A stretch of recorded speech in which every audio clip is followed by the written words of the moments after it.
প্রথম আলোর শিরোনাম, যথেচ্ছ অনিয়মের সুযোগ বন্ধ, তবে সংকট কাটেনি, সরকারের ১০০ দিন, ব্যাংক ও আর্থিক খাত।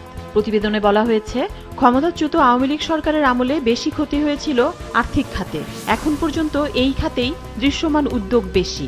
ব্যাংক দখল করে মানুষের জমানো টাকা হাতিয়ে নেওয়া, ক্ষমতাসীনদের সঙ্গে আঁতাত করে কিংবা সরাসরি রাজনীতিতে যোগ দিয়ে ব্যাংক থেকে টাকা বের করা, বাণিজ্যের ছদ্মবেশে অর্থ পাচার, ঋণ খেলাপিদের নানা সুবিধা দেয়া, টাকা ছাপিয়ে ব্যাংক টিকিয়ে রাখা, বৈদেশিক মুদ্রার মজুতে ধস। ক্ষমতাচ্যুত আওয়ামী লীগ সরকারের আমলে আর্থিক খাতে ছিল এই চিত্র। দায়িত্ব নেওয়ার পর অন্তর্বর্তী সরকারকে সবার আগে এই পচন থামাতে পদক্ষেপ নিতে হয়েছে। যথেচ্ছ অনিয়মের সুযোগ বন্ধ করা হয়েছে। এর ইতিবাচক ফলও এসেছে, কিন্তু সংকট পুরোপুরি কাটেনি। এই সংকট কাটাতে পরামর্শ দিয়েছেন বিশেষজ্ঞরা। বাংলাদেশ ব্যাংকের সাবেক প্রধান অর্থনীতিবিদ মোস্তফা কে মুজেরি বলেছেন, সংকটে থাকা কিছু ব্যাংক নিয়ে চূড়ান্ত সিদ্ধান্ত নিতে হবে। আরেকটি শিরোনাম, তরুণদের রাষ্ট্রকল্পনায় বাধা না দিতে বিভিন্ন রাজনৈতিক দলের নেতাদের প্রতি আহ্বান জানিয়েছেন জাতীয় নাগরিক কমিটির আহ্বায়ক নাসিরুদ্দিন পাটোয়ারী। তিনি বলেন, আপনারা তাদের রাষ্ট্রকল্পনায় বাধা দেওয়ার চেষ্টা করলে আগামী নির্বাচনে গণ অভ্যুত্থানের মতো তরুণদের একটি ব্যালট বিপ্লব হবে। সেই বিপ্লবের মধ্য দিয়ে তরুণেরা নির্বাচন প্রক্রিয়ায় যে বৈধতার কথা আপনারা বলছেন, সেখানে আপনাদের কবর রচনা করবে। গতকাল বিকেলে ঢাকার কেন্দ্রীয় শহীদ মিনারে সমাবেশ করেছে জাতীয় নাগরিক কমিটি। জুলাই গণহত্যায় দায়ী আওয়ামী লীগের বিচার এবং শহীদ পরিবার ও আহতদের পুনর্বাসনের দাবিতে এই সমাবেশ করা হয়। পত্রিকাটির আরেকটি শিরোনাম, রাজধানীতে ৩ ঘণ্টার ব্যবধানে ২ খুন। ধানমন্ডিতে নিজ বাসায় খুন হয়েছেন যুক্তরাজ্য প্রবাসী এক ব্যক্তি। হাজারীবাগে কিশোর গ্যাংয়ের হাতে খুন হয়েছেন এক কিশোর। যুগান্তরের শিরোনাম, নির্বাচন ও সংস্কারের চাপ বাড়ছে, মানুষের সমর্থন ও বহির্বিশ্বের সহযোগিতার আশ্বাস। সরকারের ১০০ দিন নিয়ে প্রতিবেদনে বলা হয়েছে, সংস্কারে গুরুত্ব বৈষম্য বিরোধী শিক্ষার্থীদের। বিএনপি বলছে, সব সংস্কারে অন্তর্বর্তী সরকারের হাত দেওয়ার প্রয়োজন নেই। বিশ্লেষকরা বলছেন, নির্বাচন ও সংস্কারের মধ্যে যৌক্তিক ভারসাম্য জরুরি। পাশাপাশি আরেকটি শিরোনাম, অস্থির সচিবালয়, কাজের চেয়ে আলোচনা বেশি। খবরটিতে বলা হয়েছে, অন্তর্বর্তী সরকারের প্রথম দিন থেকেই উত্তাল ছিল সচিবালয়। বিক্ষোভ, অবরোধ, অস্থিরতা, অনশন ছিল সচিবালয়ের ভেতরে বাইরে। উদ্বেগ, উৎকণ্ঠা লেগেই ছিল। এই সময় কাজের চেয়ে আলোচনা ছিল বেশি। প্রথম দিকে কিছুটা হিমশিম খেলেও পরে স্বাভাবিক পরিবেশ ফিরিয়ে আনতে সক্ষম হয় সরকার। তবে এখনও সুযোগ পেলেই সচিবালয়ের সামনে ছুটে আসেন বিক্ষুব্ধ জনতা।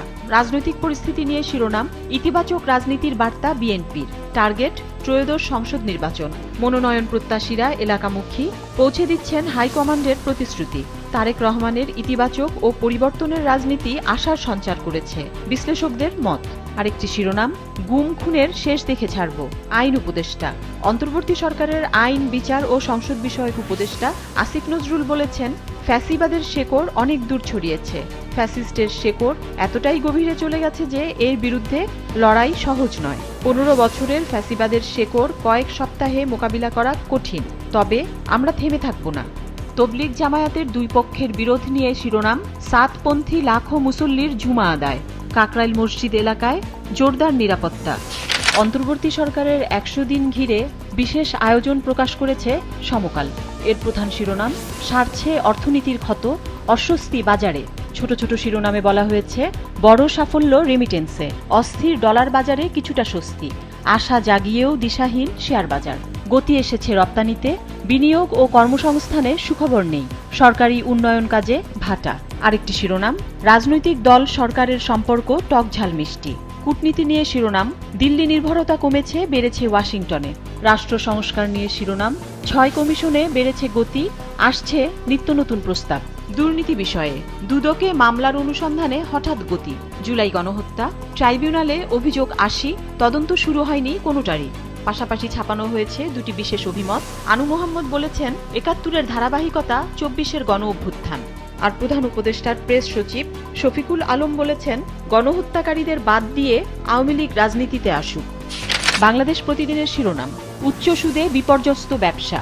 প্রতিবেদনটিতে বলা হয়েছে, ২০২০ সালের জুলাইয়ে ব্যাংক ঋণের গড় সুদহার ছিল ৭.৭৯%। চলতি বছরের জুলাইয়ে তা বেড়ে হয়েছে ১১.৫৭%। উৎপাদন বন্ধ থাকায় বাড়ছে খেলাপি। বাংলাদেশ ব্যাংকের সার্কুলার রহিত করার দাবি।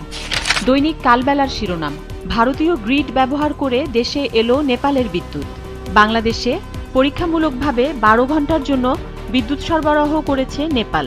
গতকাল দুপুর 12টা থেকে রাত 12টা পর্যন্ত ভারতের গ্রিড লাইন ব্যবহার করে 38 মেগাওয়াট জলবিদ্যুৎ সরবরাহ করে দেশটি। বাংলাদেশ বিদ্যুৎ উন্নয়ন বোর্ডের সদস্য খন্দকার মোকাম্মেল হোসেন বিষয়টি নিশ্চিত করেছেন।